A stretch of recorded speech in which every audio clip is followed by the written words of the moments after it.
right now on 5 on Your Side at 10. Fireworks on the 4th of July.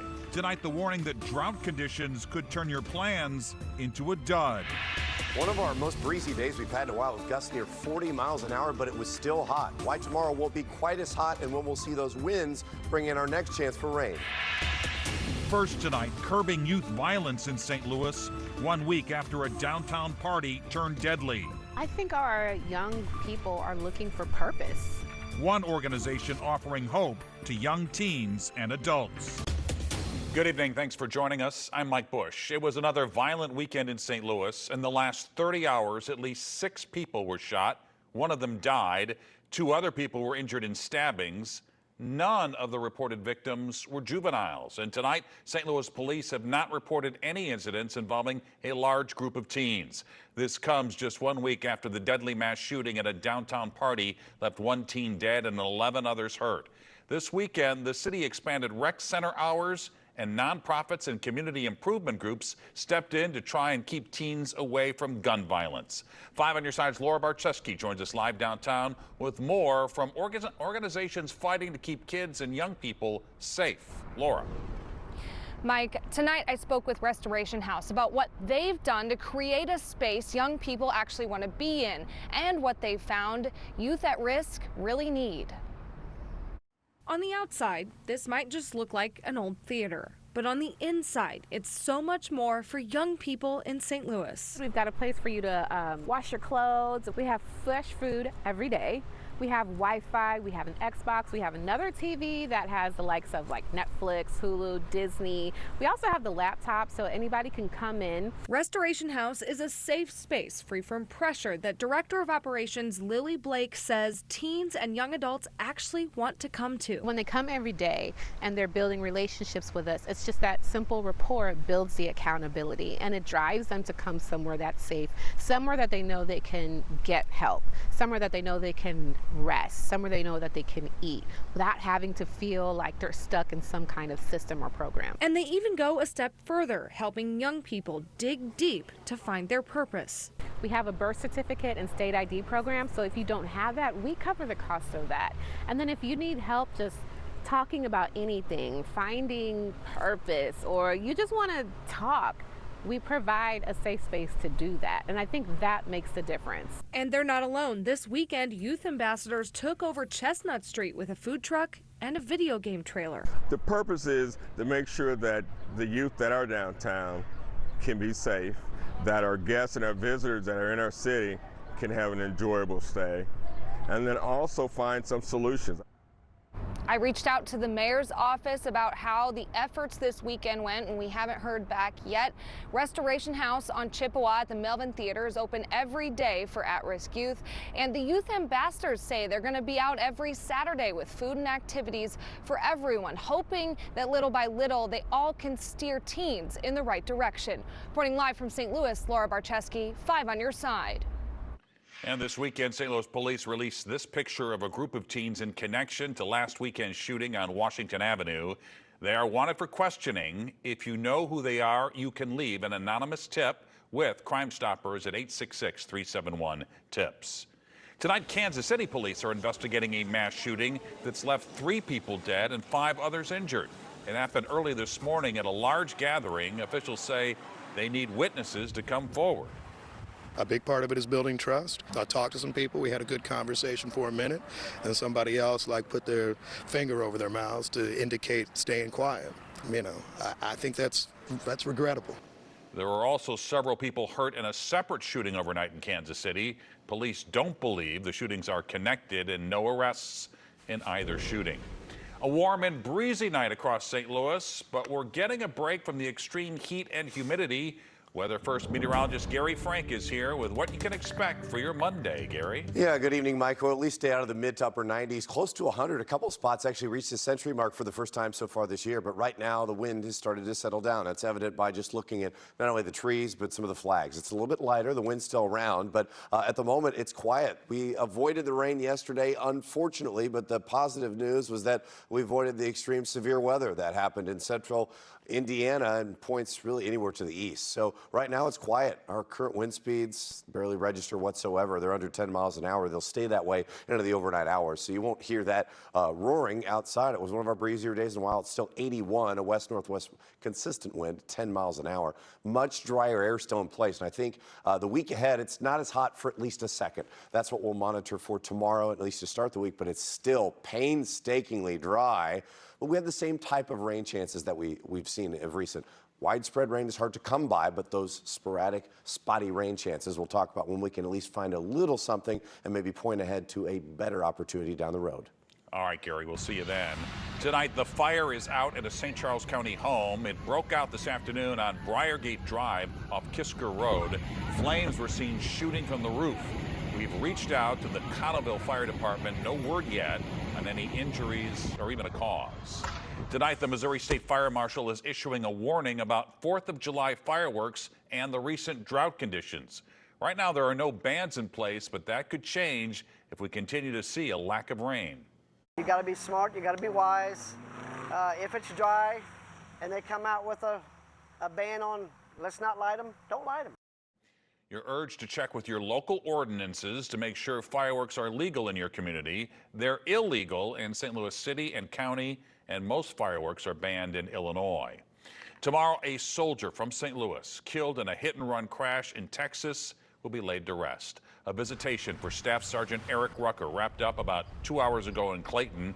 He was hit while riding his motorcycle near Fort Cavazos in Killeen, Texas earlier this month. Rucker would have turned 30 next week. A funeral will be held tomorrow morning at Immaculate Conception Catholic Church in Maplewood.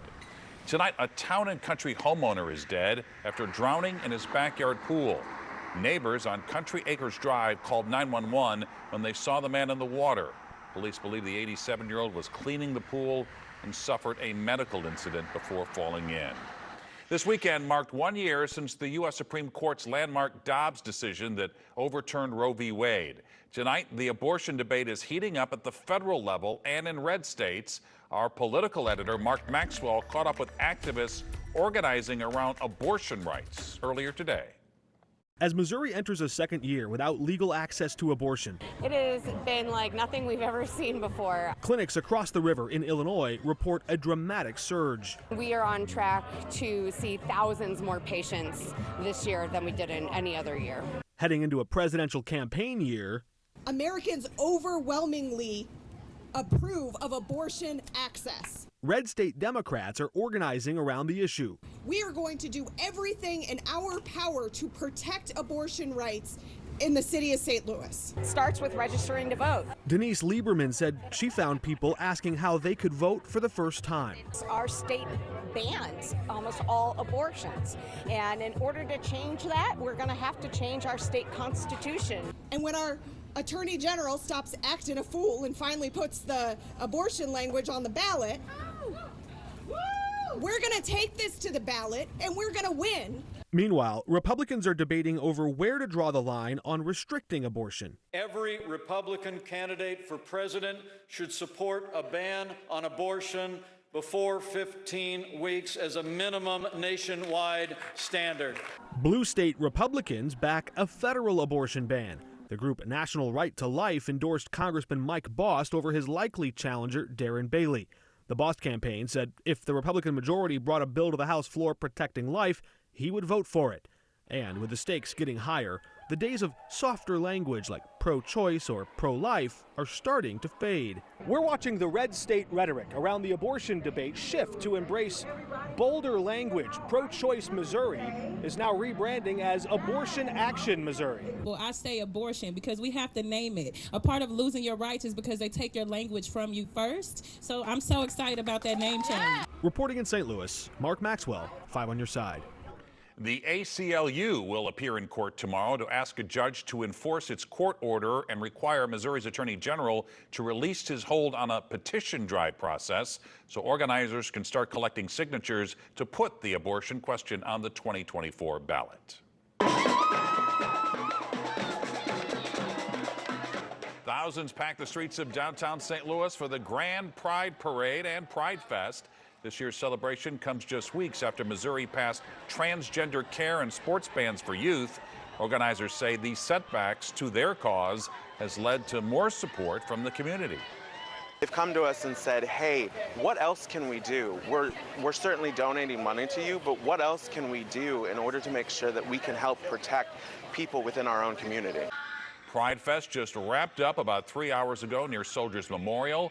Broadway star Idina Menzel was the headliner.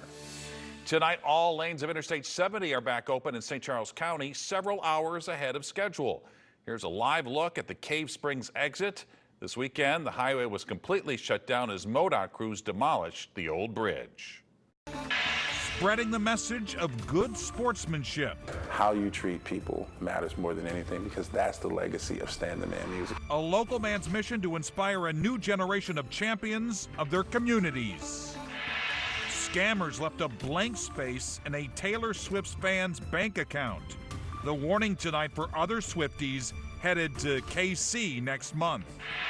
Dry conditions over the last few days, but it is going to be much less muggy Monday and Tuesday, but that notch in our humidity goes up a little bit Wednesday. Why that brings us a rain chance and when we can expect better ones down the road.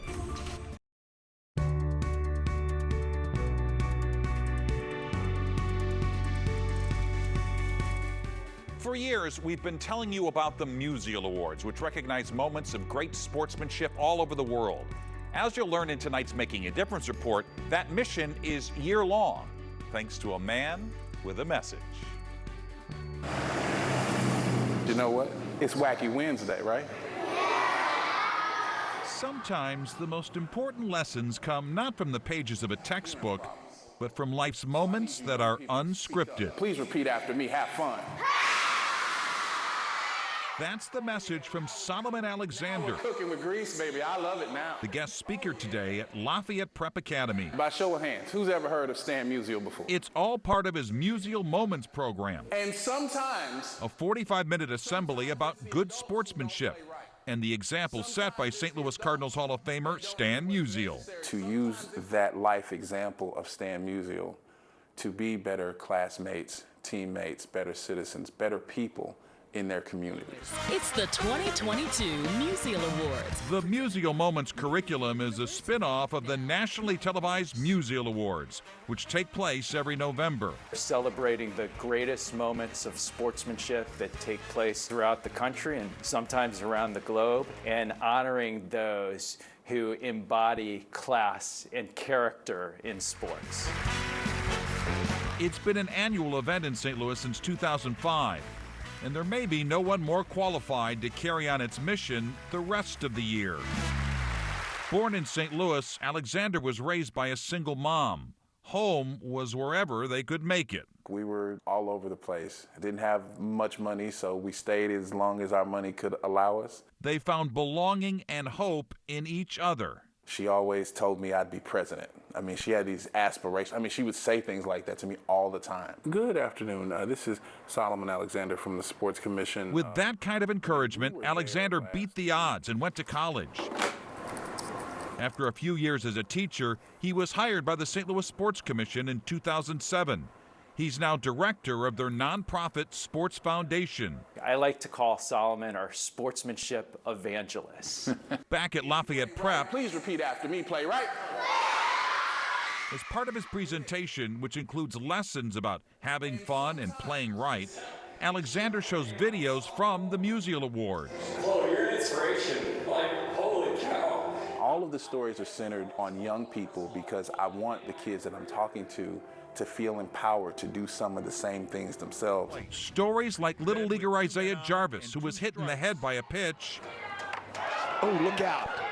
But in a remarkable twist, Isaiah walked over and embraced the distraught pitcher, leaving us with a heartwarming reminder of Stan Musial and the power of compassion. Look at Zay Jarvis. This is such great sportsmanship. It was beautiful how in all of them they had a great spirit and they were all kind to each other and strong no matter what happened. I guess the most important ability about yourself is your availability. I think that was a very powerful part of the speech, and I think that was something I'll remember. Stan Musial understood this. In a world where victories are celebrated with fervor and defeats can leave lasting scars, Their bond is now unbreakable. heroes can be found at unexpected times. How you treat people matters more than anything, because that's the legacy of Stan the Man Musial. Right. Solomon Alexander and Musial Moments, changing our perspective on what it means to be a champion. Thank you so much. That's my time. By the way, the Musial Moments program is offered at no cost to participating groups. A reminder, if you know an inspiring person or someone making a difference for others, let me know by email at mbush@ksdk.com. Tonight in Indiana, crews are performing secondary searches of damaged homes after severe weather spawned tornadoes. Officials south of Indianapolis say several dozen homes have been damaged or destroyed. As of right now, no reports of any deaths or injuries. Meteorologist Gary Frank rejoins us now with that Weather First forecast, with everyone wondering when the heat will back off a bit. Yeah, it's going to be a little bit better, but it is tough when it's already 91, 92 degrees at 11 a.m., right? And that's what we had today, even after that system that moved through. And that's what created that severe weather. And yesterday we had our own severe weather threat. And there were some areas locally that were impacted, but we missed out on it. Once again, we could do without the severe weather. We really need the rain. St. Charles right now is dry. We got to 96 again despite a front moving through. You can see where that cooler air that's trying to settle in. And when we look on the other side of the state, that's what we're going to deal with probably tomorrow. Temps like that, very close to that, less humidity. In fact, we had a couple of century marks in Farmington and Sparta. The first time I've showed the highs, and I've seen that. I think we'll see more of them down the road, but we get a break from that stuff for the next couple of days. The humidity was around. This morning, you probably saw that, smelled it, you could feel it. And then in the afternoon, the wind really drove in as it switched to the west, some dry air, and that's kind of where we're going to sit for the next couple of days. These numbers in the 50s spells really dry air for us. But you can see where that storm moved through into Indiana and created tornadoes, tornado warnings, and a lot of wind damage. We missed out on that, fortunately. As we look at the big picture, you can see there's not much going on in the Four Corners, in the desert. The monsoon hasn't kicked up just yet, and this strong high pressure is to blame for it. And as a result, I think our temperatures are going to go into the mid-60s. It's a little cooler tomorrow, but it's calming down. A north-northeast breeze at 10 miles an hour. So that's what we're expecting into the overnight hours. Now tomorrow, like I mentioned, at 9 or 10 o'clock, we're in the upper 70s, right around 80. That's a big difference from what it was the last couple of days. So we can at least take that into consideration for our afternoon plans. It's a pretty typical summer day with a lot of sunshine. Still no rain, though, as this high pressure center that is essentially moving this clockwise direction, and it is sinking air, it's hot air, and as long as it's around, no major storm systems are impacting us, and then we'll start to see a nudge in the heat by the end of the week. The only way we're going to see anything major is for this to break down, but it's not going to for a while. I don't think until maybe Saturday. So until then, we'll rely on these minor systems that don't bring us widespread rain like this one. Monday, Tuesday, and dry. But look at Wednesday. It's the same story where you see these pop-up showers. Not everyone's covered. Some of you get a nice break in the rain, but when it's in the mid-90s, that evaporates really quickly. That's not going to help our rainfall totals. And you look at this, that's not what's going to get rid of this, a severe drought, which is going on locally. And our rainfall deficit, it's down for the month. We've had about 3 inches, but for the year, that's 5 inches. And since 1874, that's the 48th driest. So until next Saturday, even then, I'm not fully sold on that. We're going to stay hot. We're going to get a little break, a sporadic rain chance on Wednesday, probably a better one on Saturday. But I'll tell you what, it's going to be near 100 degrees. It's another hot stretch by the end of this week. All right, Gary, thanks.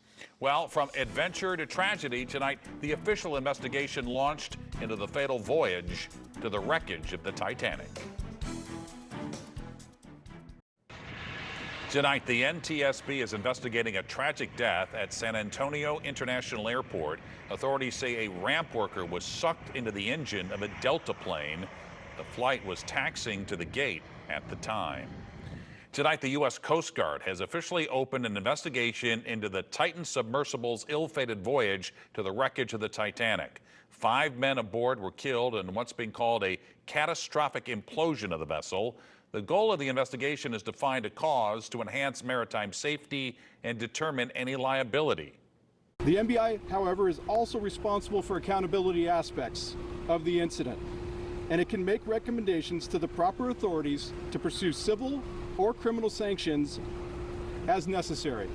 The Coast Guard continues to use deep-sea robots to scan the ocean floor in hopes of recovering more parts of the submersible and any remains of the men who died. Tonight, a dozen guests at a Houston, Texas hotel are recovering from chlorine poisoning. Among the sick, 7 children. Firefighters say it appears their illnesses were caused by over-chlorination of the pool water. Officials say overexposure can cause nausea, skin and eye irritation, and breathing issues. A consumer alert tonight for some Honda drivers. The automaker is recalling more than 1 million vehicles over issues with the rear view camera. The affected models are the 2018 to 2023 Odyssey, the 2019 to 2022 Pilot, and the 2019 to 2023 Passport. Honda is reaching out to affected owners for a fix. Attention all Swifties. Tonight, a Taylor Swift fan hoping to see the pop star perform in Kansas City next month is out $1,000. Police in Lenexa, Kansas say she bought fake tickets on Facebook Marketplace. After paying the scammer through Venmo, she was sent 4 fake tickets via email. You'll remember last week, the Missouri Attorney General's office issued a warning to only buy tickets from reputable ticket sites.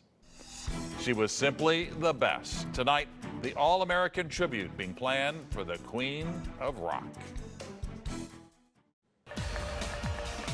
The Queen of Rock and Roll will be remembered at this year's Macy's 4th of July fireworks spectacular in New York City. Thousands of golden-hued shells that will create a mile-long cascade effect over the East River in tribute to Tina Turner. The legendary singer, who got her start in St. Louis, died last month at the age of 83. You can watch the Macy's Fireworks Spectacular on the night of July 4th right here on 5 on Your Side. Tomorrow morning, 2 St. Louis-born boxers will receive their star along the St. Louis Walk of Fame. Michael and the late Leon Spinks made history in 1976 as the first brothers to win Olympic gold medals in the same year, and then the first brothers to become heavyweight champions. Their star will be unveiled at 11:30 in front of the International Tap House along the Del Mar Loop. And there you have it, 5 on Your Side at 10 for this Sunday night. Start your day with Today in St. Louis beginning at 4 a.m. And now here's Corey Miller with Sports Plus.